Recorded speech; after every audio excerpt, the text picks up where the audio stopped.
لا إله إلا الله محمد رسول الله.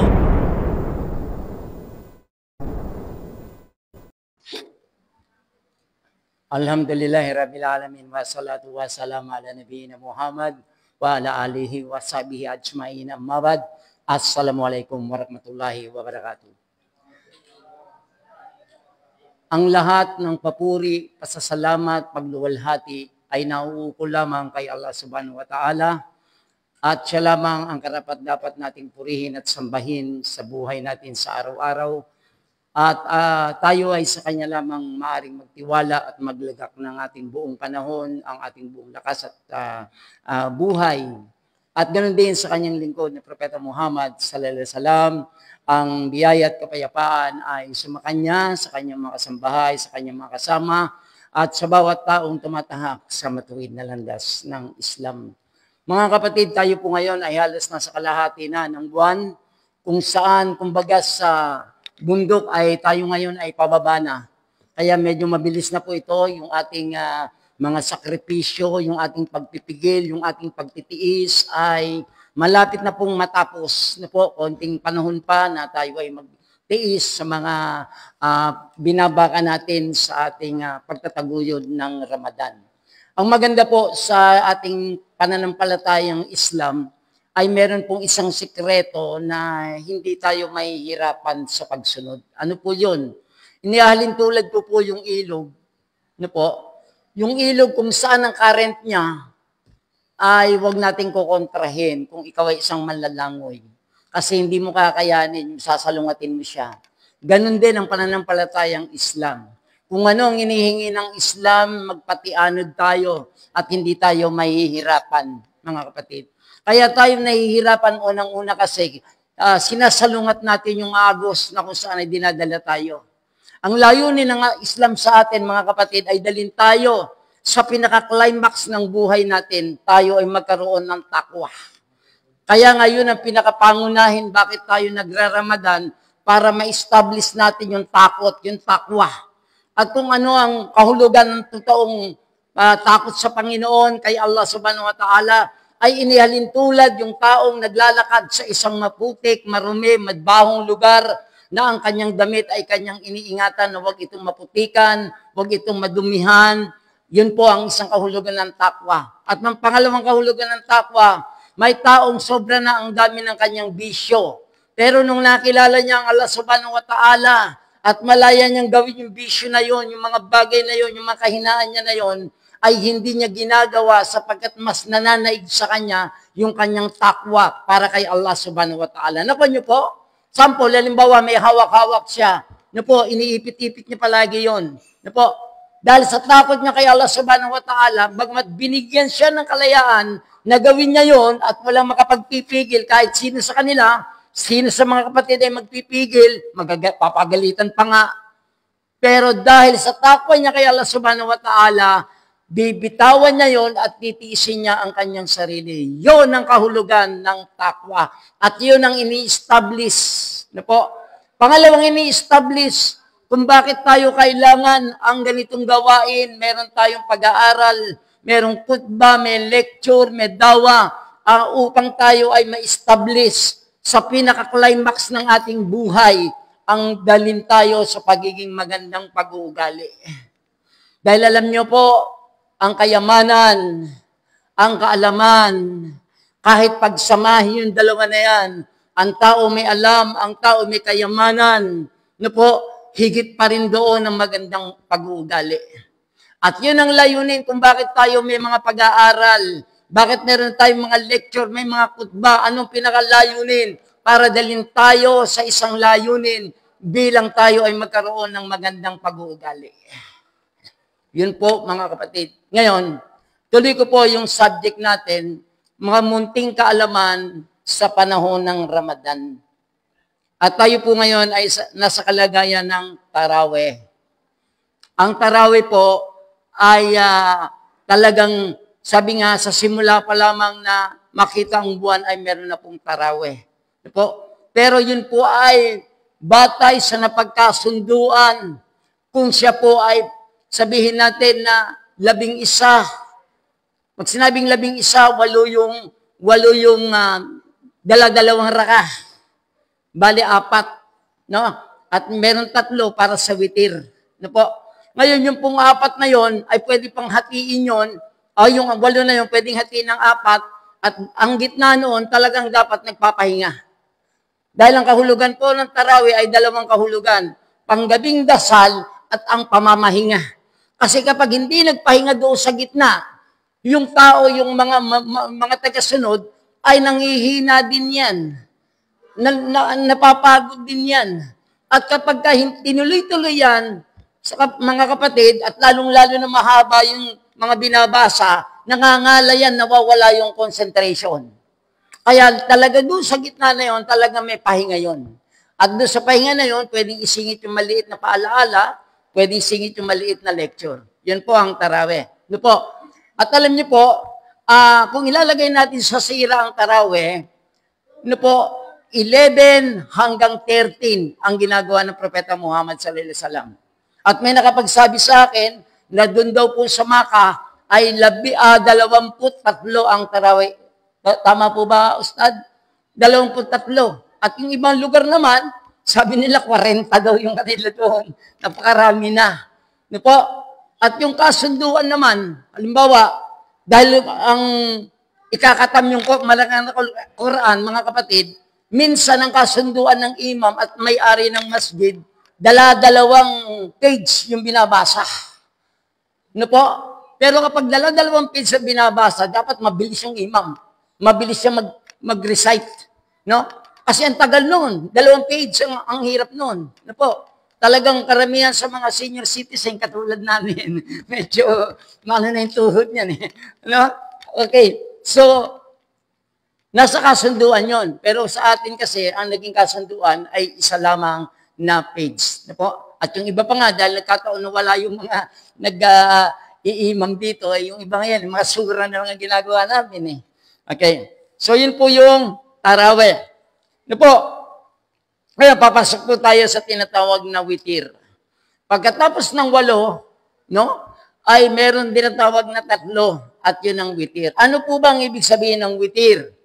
Inuulit ko po, hindi pwede ang isang mananampalataya na magdarasal siya ng 5 times a day nang wala siyang closing prayer. At ang witir ang pinaka-closing prayer ng isang mananampalataya. Pwedeng pagkatapos ng Isya, siya ay magwitir.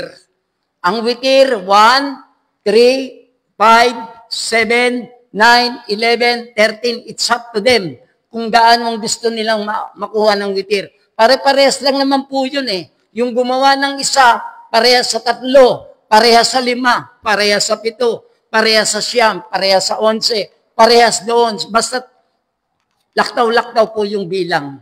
At ang witir po, inulit ko, pwedeng after ng Isya, magwitir na yung tao.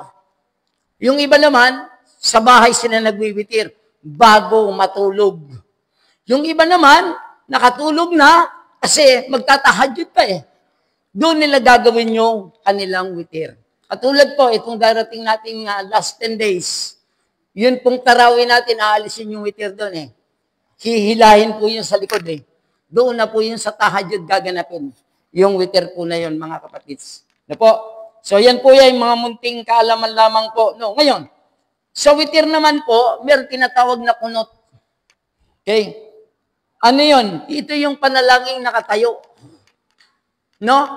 At doon po sa tinatawag na witir, talagang ang Propeta Muhammad sallallahu alaihi wasallam ay laging nakatuon sa tinatawag na al-a'la. Yung una niya rakah, pangalawa ay yung tinatawag Surah Al-Kafirun. Tapos, taslim. Tapos tatayo yung Qul Huwallahu Ahad. Laging doon siya nakakonsentrate. Pero ang sabi naman ng mga ulama, kung hindi ka nakaredy doon sa bagay na yon, ay pwede ka namang gumawa ng ibang mga surah. Hindi naman po talaga yon ang hinihingi. Pero kung gusto natin ng sunnah, eh mas mainam yun ang sundin natin. Ano po? So yun po yun, no? At ang kunot, sabi dito, panalangin, nakatayo. Pwede sa umpisa pa lang ng Ramadan, katulad ng ginawa natin, nagsimula tayo ng Ramadan, di po ba? Meron na tayong kunot. nananalangin. At yung pong kunot, pwede hong 3 hati yon, no? Yung binabanggit ng imam, isang hati po yon. Tapos may isa pang hati, tapos pwede niya pang uling dagdagan kung gusto niya pang pahabain. Po? Yun po yun, no? At sabi po dito, pwede sa umpisa pa lang ng Ramadan. Ang iba naman po, 15 araw, nagsisimula sila sa kunot. At ang iba naman, doon sa 21 o last 10 days, ng tinatawag na Laylatul Qadar. Papasok na po na Laylatul Qadar. Po, depende po yon sa nais ng leader doon sa masjid na yaon. Ngayon, may issue po ang kunot. Napapansin po natin may mga masjid na nagkukunot sila sa Fajr. At kadalasan po yung mga tablig ang gumagawa ng kunot. Yung meron silang pagtayo na nagdudua, ano po? Yan po ay galing sa madhab na Shafi'i. Imam Shafi'i. Siya po yun na mahilig doon sa kunot sa Fajr. Pero alam niyo po, si Hanbali, kasi po merong 4 na madhab. Ano po? Si Hanafi, si Maliki, Shafi'i at Hanbali. Inulit ko po, kung meron pong mga hindi pagkakaunawaan, yung mga pananaw ng mga madhab, hindi po ito konektado sa akidah. Inulit ko, dito maraming nagkakamali yung mga nagtutuwid ng agad-agad sa mga brother. Bago natin ituwid ang isang brother o sister sa kanyang ginawa, dapat meron tayong katibayang ibibigay sa kanya. Hindi yung sasabihin mo, brother, bida yung ginawa mo eh.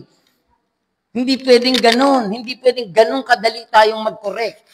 Inuulit ko, ang correction, merong batayan o merong pamamaraan ng koreksyon.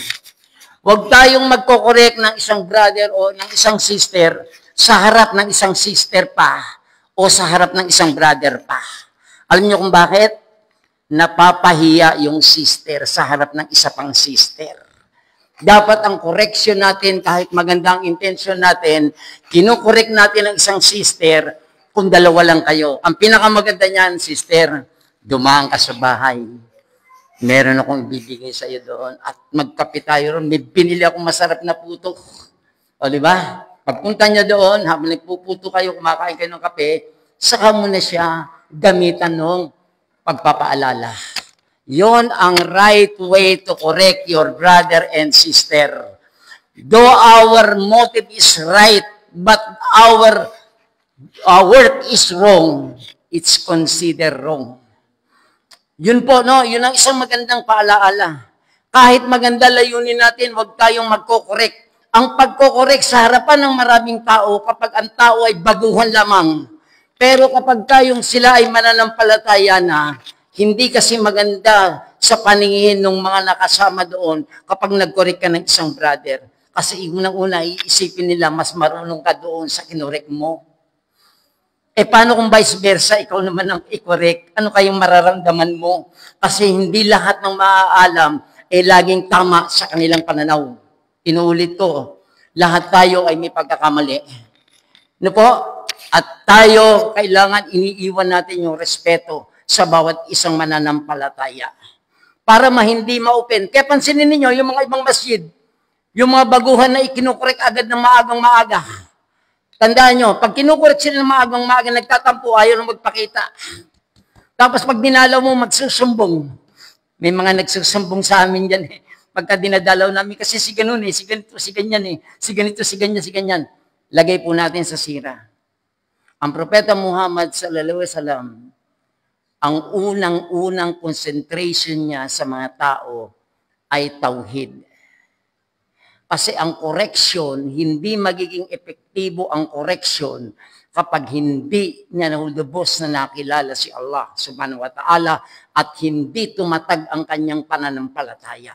Oo lang yun. Oo lang yun, tatango lang yun, pero hindi ka susundin nun. Bakit? Hindi na-establish eh. Pero pag alam niya si Allah, kilalang-kilala niya si Allah at ang Propeta Muhammad sallallahu alaihi wasallam, no?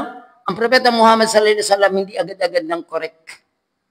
Hinayaan niya yung mga mananampalataya doon. Ang titindi ng mga buhay ng araw ng mga marabo.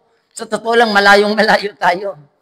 alak, sugal, sigarilyo, babae, kung ano-ano. Di ba? Masamang ugali, masamang buhay. Pero nag-concentrate ang Propeta Muhammad sallallahu alaihi wasallam sa tauhid. Inulit ko po, ang dawa kailangan nakakonsentrate sa tauhid. Kasi nung inutusan si Muad bin Jabal sa lugar ng Yemen para magdawa, ang utos ay ganito. Sabi niya, Muad, anyayahan niyo sila, magdala kayo ng mabuting balita, at ang kasunod, huwag niyo silang takutin. Pag ganun ang dawa, magiging epektibo ang dawa.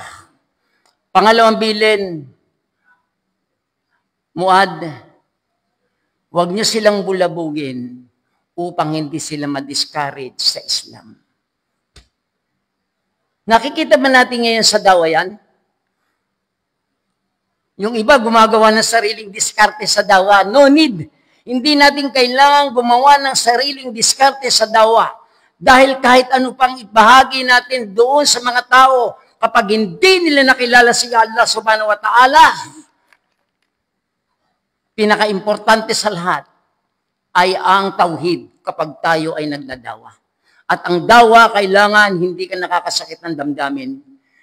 Pwede mong dalhin yung mensahe ng maayos na paraan. Hindi kailangan na parang inaalimura mo yung relihiyon nila. Inaalimura natin yung Diyos na kinikilala nila. Minamaliit natin yung kanilang nalalaman. Hindi ganon ang dawa. Inulit ko, ang sabi kay Muad, Muad, magdala kayo ng mabuting balita at huwag niyo silang takutin. May pangatlo pa, pagaanin ninyo at huwag niyong pahirapin. Kailangan yun ang nakapaloob sa lahat na nagdadawa. Kapag nandoon ang dawa, tandaan niyo po, kahit sinong pamilya mag-o-open yan. Kaya minsan napapansin nyo, ayaw mag-open ng mga tao. Bakit? Hindi pa sila nakakapakinig ng kung ano ang Islam, sinasagasaan na, binubuldoser na, ginigiba na. Hindi ganon. Katulad ng isang brother na nakaupo doon, sabi ng isang brother, ganito, ganito, ganito, ganito, ganyan, ganyan. Sabi ng isang brother, Ustad, sandali lang po, hindi po kami naparito para pagalitan nyo kami. Kaya ho kami naparito para pakinggan namin kung anong aral yung sinasabi nyong Islam. Sino palagi mong tama? Mas tama yun eh. Tama. Pansinin ninyo mga dawa sa mga social media. Hindi tayo nagmamarunong, hindi tayo nagmamalaki. Pero kailangan pasok tayo sa sira. At kapag ganun ang dawa natin, mga kapatid ko, tandaan nyo yun, may uupo dyan, hindi nyo napapansin, makikinig. Bakit? Natututo sila at nalalaman nila ang Islam sa maayos at mabuting paraan. Ano ang sabi ng 16:125, di ba? Anyayahan nyo sila sa landas ng inyong Panginoon ng may karunungan, hikmah. Ano bang ibig sabihin ng hikmah, mga kapatid? Kaalaman, natutunan, naunawaan, in-apply ng tama. Iyon ang hikmah. Inulit ko, ang karunungan, kaalamang, natutunan, naunawaan at in-apply ng tama. Pero pansinin nyo ngayon, mga social media, ang ibang mga nangangaral, tingnan niyo po, gumagawa ng sariling paraan para kumbinsihin ng tao. At ng karamihan pa nga, ginagamit ang Biblia. Sabi ko nga ako, scholar ako ng Bible, ang tagal kong pastor eh. Nag-aral ako ng Bible school bago ako nagpastor eh. Pero nung naging Islam ako at nakita ko na hindi dapat ginagamit ang Biblia, kasi sa panahon ng Propeta Muhammad, nung nagkukwentuhan dalawang sahaba at naroon ang Propeta Muhammad sallallahu alaihi wasallam, namumula. Ibig sabihin namumula, galit ang propeta noon. At sabi niya, alam mo ba, sabi niya sa isang sahaba, kung nabubuhay si Musa sa panahon ngayon, si Musa ay magsasalita tungkol sa akin. Hindi tayo magsasalita tungkol sa kanila. Kasi it's already past. Kaya ang Biblia kung maaari ay hindi na yan masyadong ginagamit yan sa dawa. Kasi hindi natin kailangan kumbinsin ng tao sa Biblia nila. Sapat na tayo. Al-yawma akmaltu lakum dinakum wa atmamtu. Diba? Alaykum ni'mati lakumul Islam adinan. Kumpleto. Hindi natin kailangan ayon sa Biblia, ayon sa Mateo, ayon sa Lucas. Sabi ko nga, kabisado ko yung mga yan eh. Yung mga tao na yan, kung ilang tao sumulat na yan eh. Pero sabi ko nga, kapag nalaman natin kung ano kaganda ang sira, hindi mo gagamitin sa dawa ang Biblia. Kasi mabibilang lang sa daliri ang totoo na sinasabi sa Biblia na connected sa marangal na Quran. Pero halos lahat yun, salita ng tao. Walang katiyakan. Naku niyo po, kaya ganun po ang tinatawag na paraan ng dawa. Inuulit ko po, lahat tayo ay involved sa dawa. Alam niyo, nakikita ko po ngayon yung, okay, po. So mga kapatid, pansamantala po ay kakat natin to dahil tayo po ay meron pa pong tarawih.